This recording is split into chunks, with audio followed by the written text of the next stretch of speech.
Huệ Hoan thì mến chào các bạn. Chúc chúng ta luôn an vui và hạnh phúc. Đến với trà bài ngày hôm nay, chúng ta sẽ cùng với Huệ đi lắng nghe thông điệp bạn cần nghe ngay lúc này. Thông điệp bạn cần nghe ngay lúc này.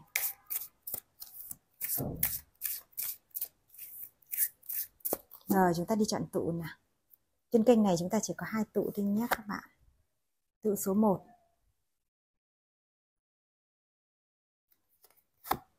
Tụ số 2.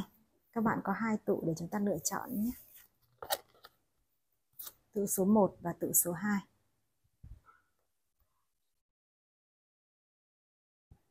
Rồi chúng ta đi vào tụ số 1 trước. Mình sẽ check năng lượng của các bạn trước đã nhé. Rồi thông điệp bạn cần nghe ngay lúc này là gì?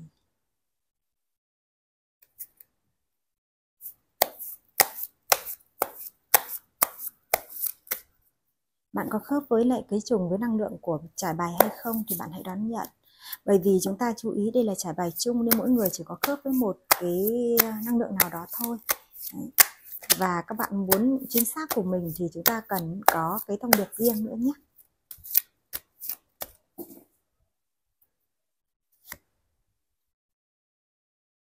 Một lá bài chốt tịch,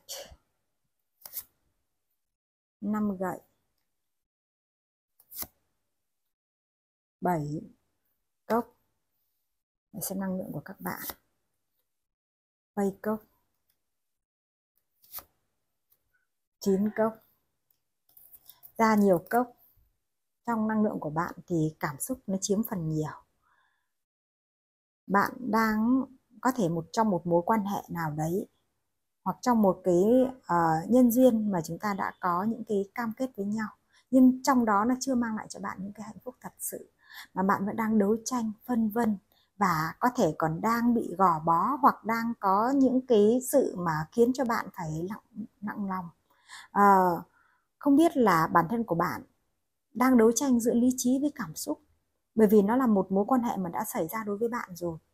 Nó có thể có những cái cam kết, có thể là chồng là vợ, hoặc là những cái mối quan hệ bền có nghĩa là đã lâu với bạn rồi, nên là cái đấu tranh trong nội tâm của bạn với những cái cảm xúc của bạn nó cứ bị đấu tranh với nhau để nó được thống nhất.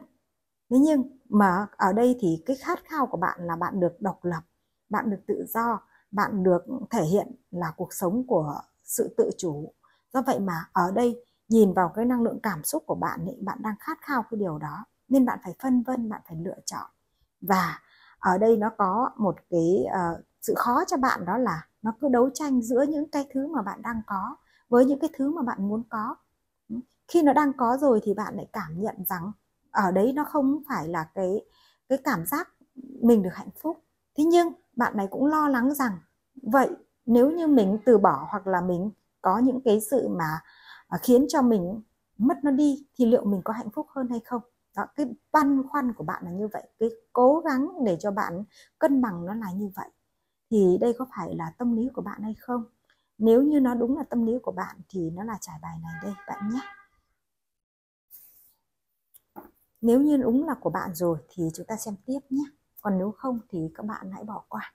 Bởi vì trải bài tarot nó phải khớp năng lượng các bạn ạ nhé. Rồi. Vậy thông điệp đến cho bạn bây giờ là gì đây? Thông điệp đến cho bạn là gì đây?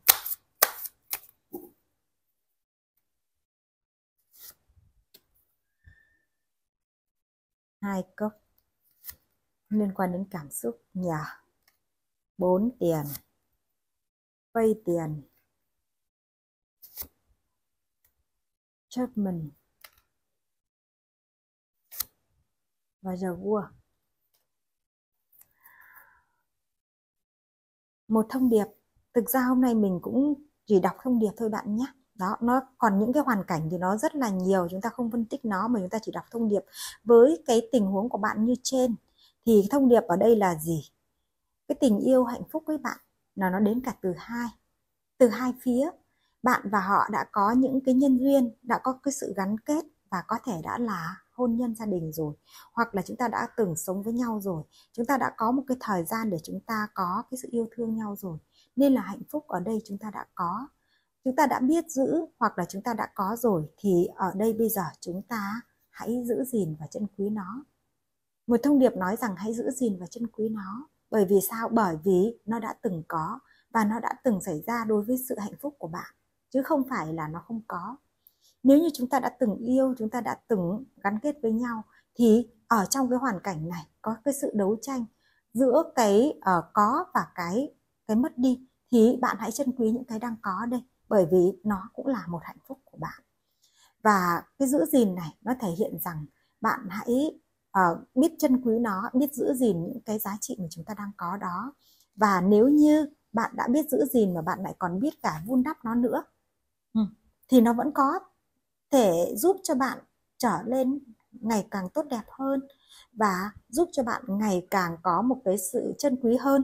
Đó, bởi vì ở đây nó ra những cái bài đẹp lắm bạn nhé. Đây này, nếu như bạn giữ gìn và bạn biết trân quý, bạn biết vun đắp cho cái mối quan hệ đó, thì nó sẽ tạo ra cho bạn những cái sự mà đạt được cái nguyện ước gì đó của bạn.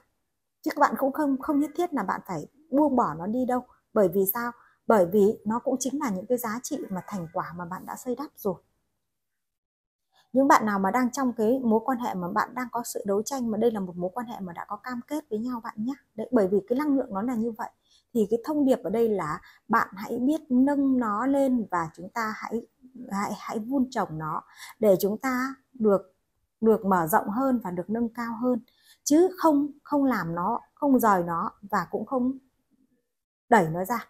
Đấy, bởi vì chúng ta đã từng có với nhau những cái tình yêu thương như thế này cơ mà.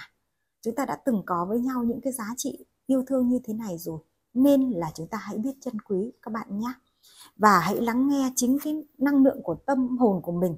Có nghĩa là bản thân của chúng ta, có thể đây các bạn nhìn thấy đây còn một gia đình như này.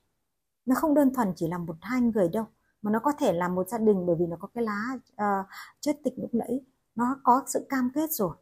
Nên chúng ta hãy lắng nghe bằng cái tiếng lòng của mỗi người. Bởi vì chúng ta cần phải có sự vun đắp mà. Đấy, thì cuộc đời của chúng ta vẫn được khiêu vũ trong cái mối quan hệ này, hay nói cách khác là chúng ta được hạnh phúc trong mối quan hệ này, bởi vì nó vẫn mang lại cho bạn cái sự độc lập tự do và vẫn mang lại cho bạn cái sự tròn đầy ở trong này cơ mà. Đấy, bởi vậy mà một cái hướng, một cái thông điệp dành cho bạn trong cái câu chuyện tình cảm của bạn bây giờ ấy, hôm nay hỏi thì nó lại ra đúng là cái năng lượng của tình yêu của chúng ta.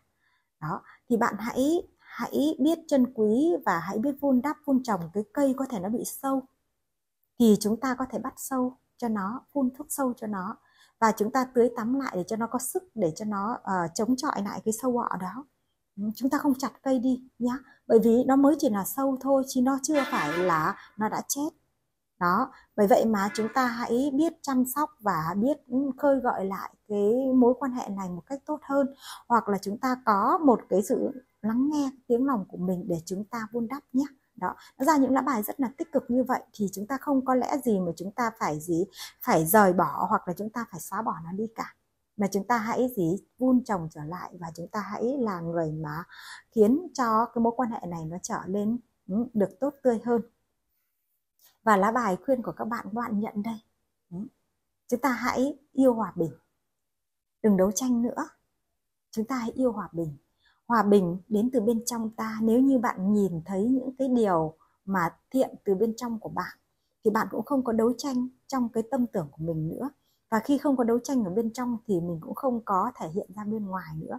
Bớt đi những khẩu khí với nhau, bớt đi những cái sự so đo với nhau, và để cho chúng ta có được cái sự bình an, hòa bình. Cái mối quan hệ mà nó có một cái sự gợn lên đó, nó có cái sự chấp trước đó, thì chúng ta hãy xoa dịu nó đi, bởi vì hòa bình đến từ bên trong ta mà. Bởi vậy mà chúng ta nhìn cái người yêu hoặc là chồng vợ của mình đó với một cái con mắt mà nó hài hòa hơn. Họ vẫn có những điểm tốt của họ, bởi vì chúng ta đã từng yêu nhau như thế này cơ mà. Đâu có phải là chúng ta đến với nhau bởi những cái lý do khác đâu, đến với nhau bởi tình yêu mà. Đó, nên là những người mà có cái mối quan hệ như thế này các bạn nhá, chúng ta hãy trân quý nó, và chúng ta hãy vun đắp cho nó, cũng như là chúng ta hãy xoa dịu cái những cái đấu tranh của mình với cái cảm xúc của mình bằng cái sự hòa bình. Nó xuất phát từ bên trong tâm của mình, không đấu tranh nữa, mà chúng ta hãy xoa dịu nó để chúng ta thấy rằng nó vẫn được bình an, nó vẫn được có những cái giá trị ở trong đó các bạn nhé. Thì đây hãy thấy rằng một cái thông điệp dành cho các bạn tự một nó rất là ngọt ngào thôi, hòa bình đến từ bên trong ta. Các bạn làm được việc đó thì cái mối quan hệ của các bạn này nó được chữa lành thôi, nó được vun trồng lại thôi, chứ nó không có cái sự mà phải chặt bỏ đâu nhé. Đó, đấy là cái thông điệp dành cho các bạn tự số 1 nếu các bạn đã chọn đúng tụ của mình. Và cảm ơn các bạn. Chúng ta trở về với tụ số 2. Các bạn lựa chọn một lá bài có bông hoa rất là to đẹp như thế này. Mình sẽ xem là năng lượng của các bạn ra sao nhé.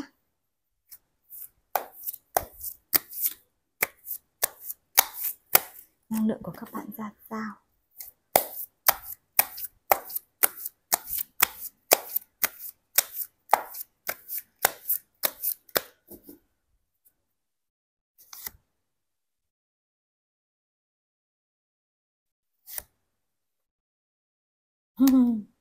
Chúng ta hôm nay nó có liên quan đến tình cảm, tình yêu là nhiều đúng không? Hôm nay trải bài liên quan đến tình yêu rất là nhiều luôn nhé các bạn, cảm xúc tình yêu trong các bạn này. Thông điệp mà.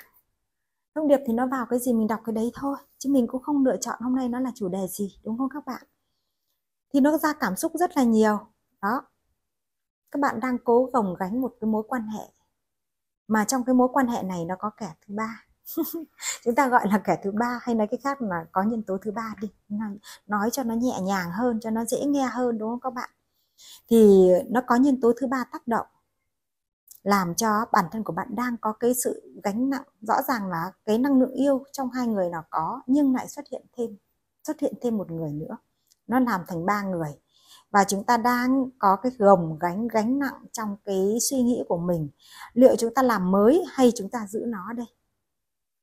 Đây nhé các bạn nhé. Khi có xuất hiện nhân tố thứ ba này thì chúng ta là một gánh nặng cho mình. Bởi vì sao? Bởi vì chúng ta không biết là chúng ta bỏ đi để làm mới lại, hay chúng ta hãy giữ gìn nó đây. Đấy. Thế thì cái suy nghĩ phân vân này của bạn có cân nhắc rồi, hoặc là bạn cũng đã có những cái lúc mà bạn đã quá gồng gánh rồi, đã vất vả rồi, nhưng bạn thấy rằng cái bước đường mà bạn đẩy cái gánh nặng này nó cũng sắp đến đích, hay nói cái khác là nó cũng đang đến một cái độ mà bạn có thể buông nó xuống được rồi, hoặc là bạn sẽ đẩy nó ra được rồi, hoặc nó sẽ về đến cái ngôi nhà của bạn rồi đây.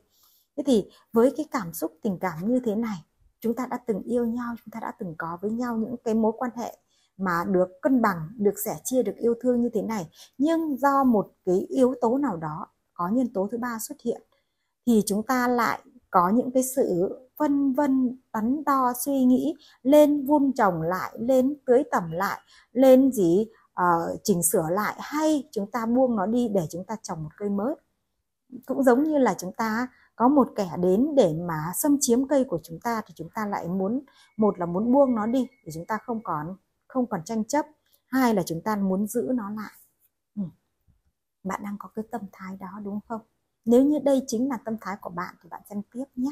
Bởi vì mình không muốn trải bài tarot mà chúng ta có những cái sự không trùng khớp năng lượng mà chúng ta cứ đón nhận, nó sẽ tạo ra cho chúng ta cái sự sai lệch đi nhé. Đó, nếu như nhân tố thứ ba có thể nó liên quan đến người thứ ba là người, nhưng cũng có thể liên quan đến những cái yếu tố khác. Đấy. Thế nhưng cái yếu tố là người thứ ba thì nó chiếm phần lớn hơn các bạn nhé.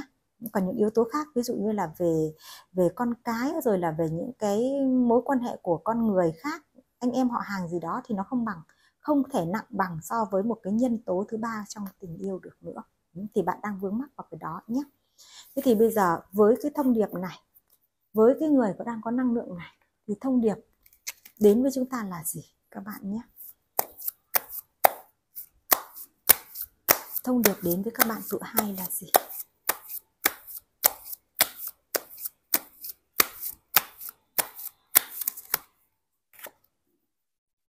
Emperor.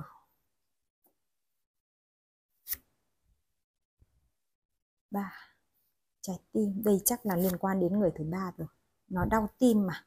Đau tim như mũi tên đâm vào chúng ta ấy.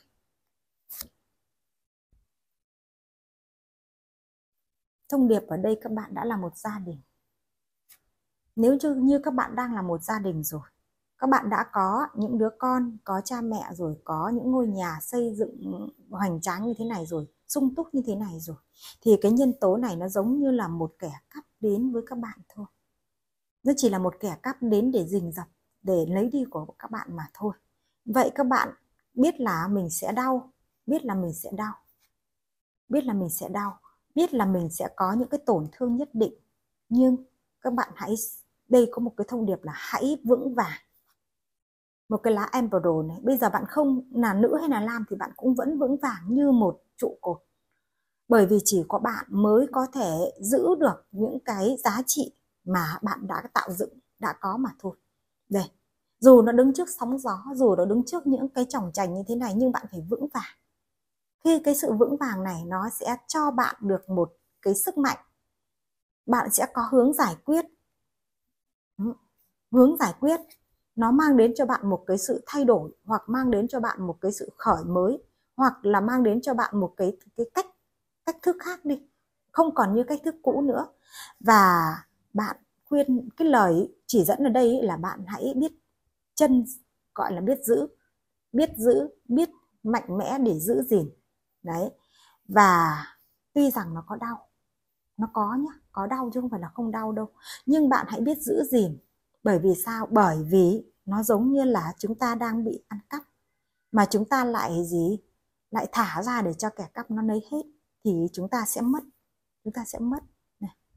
Nên là chúng ta hãy biết giữ vững vàng để giữ lấy nó. Giữ lấy nó. Một thông điệp tuy rằng nó có cái sự mà khiến cho chúng ta hơi đau. Có nhiều người nói rằng thế thì buông đi cho nó bớt đau đi. Thế nhưng mà buông thì liệu có hết đau không? Thì ở đây nói rằng chúng ta còn rất nhiều yếu tố xung quanh của mình nữa. Nào thì có con, có cha mẹ, nào thì có những ngôi nhà chúng ta đã từng xây đắp rồi. Rồi chúng ta đã có những cái sự san sẻ cùng nhau rồi. Đặc biệt là có những lúc chúng ta cũng bất đồng với nhau. Thế nhưng chính cái lúc mà chúng ta để cho cái mối quan hệ của chúng ta bị bất đồng ấy, nó mới có thể bị len lỏi vào trong cái tư tưởng, rồi len lỏi vào trong cái cảm xúc, để mà có người khác đến để tranh giành được. Còn nếu không thì chúng ta đã không có.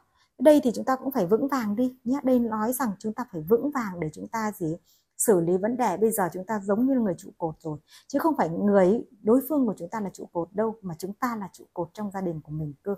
Thì các bạn mới giữ được gia đình, và các bạn mới xây đắp được gia đình.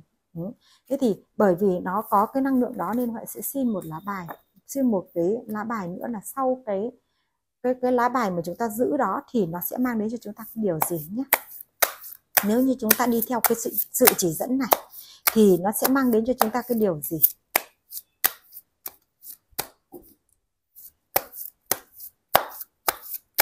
Mang đến cho chúng ta điều gì nhé. Chỉ một lá bài thôi. Đấy các bạn đây này. Các bạn vẫn được hạnh phúc, vẫn được đủ đầy nhé. Đó, đừng có đẩy ra để cho kẻ cắp nó lấy hết, mà chúng ta hãy biết giữ để chúng ta sẽ lại được thu về đây này. Đó nhá, vẫn được đủ đầy chứ không bị mất hết đâu các bạn ạ. Nên là cái lá bài này của chúng ta này, chúng ta chọn này. Nếu như các bạn vẫn còn yêu gia đình mình, vẫn còn yêu cái người mà chúng ta đang yêu đó, thì chúng ta hãy cho nhau cơ hội. Hãy biết lan tỏa cái tình yêu của mình, biết chữa lành cái tình yêu của mình. Và chúng ta biết là cái tình yêu nó cũng có những cái lúc sóng gió như vậy đấy. Nhưng chúng ta vẫn còn yêu, hoặc là chúng ta vẫn biết rằng chúng ta có nhiều ràng buộc với nhau, thì chúng ta hãy cho nhau để chúng ta có một cái tình yêu vô điều kiện đi. Có nghĩa là chúng ta có những vướng mắc đó, chúng ta mới sinh ra được những cái giá trị mà chúng ta có sự bao dung hơn, yêu thương hơn, và chúng ta sẽ có lại được cái giá trị thành quả đó. Đây là những cái lời mà chỉ dẫn đối với những bạn đang trong hoàn cảnh này các bạn nhé. Nếu như bạn xét mình đúng là như vậy, thì hãy để cái chữ nhẫn của chúng ta nó được, chúng ta để cái chữ nhẫn của mình nó được vững vàng hơn, để chúng ta xử lý vấn đề cho nhau cơ hội và chúng ta làm trụ cột thì các bạn vẫn có được những cái giá trị của các bạn đây. Chúng ta vẫn 9-10 tiền đây, có nghĩa là chúng ta vẫn sung túc, ung dung trong cái cuộc hành trình của mình. Chúng ta không khổ đau đâu, bởi vì cái khổ đau nào nó cũng sẽ đi qua thôi, chứ nó không có kéo dài mãi. Nhưng nếu chúng ta đánh mất và chúng ta làm nó mất đi thì có thể cái việc mà bạn được sung túc như này nó không phải là được như thế nữa đâu. Đây là cái sự chỉ dẫn mà các bạn nhìn thấy cái lá bài mà mình đưa ra để các bạn nhận biết nhé. Bởi vì là trong trải bài thì lá bài nó ra sao, mình sẽ là người đọc bài cho các bạn như vậy. Các bạn nhìn hình ảnh để các bạn nhận biết nhé. Với những bạn đang trong cái năng lượng này thì các bạn sẽ đón nhận câu chuyện của các bạn. Còn nếu không phải thì nó không phải dành cho các bạn đâu. Nhưng các bạn hãy nhận biết về năng lượng của mình nhé. Rồi Huệ cảm ơn các bạn, bởi vì là mỗi cái lời chỉ dẫn Huệ cũng đều mang cái tâm trong sáng để dẫn truyền cho các bạn. Nó ra sao thì chúng ta dẫn truyền như vậy. Nhưng Huệ chỉ nhắc với các bạn rằng là chúng ta nghe tarot để chúng ta chữa lành, chứ chúng ta không phải là để chúng ta bói toán. Nên bạn nào có cái sự mà chúng ta nôn nóng trong quá trình xem thì các bạn sẽ cũng không có gặt được kết quả đâu. Nên các bạn mà như vậy thì chúng ta cũng nên bỏ qua, bởi vì như thế nó không mang lại cho bạn giá trị gì cả. Nên là Huệ cũng rất mong muốn cho chúng ta là nghe thì nghe cho nó hết, và có thể còn cần nghe đi nghe lại chúng ta mới hiểu hết được cái giá trị ý nghĩa của từng lá bài nữa. Vậy cảm ơn các bạn và luôn mong muốn các bạn là chúng ta sẽ được an vui hạnh phúc. Cảm ơn và hẹn gặp lại các bạn.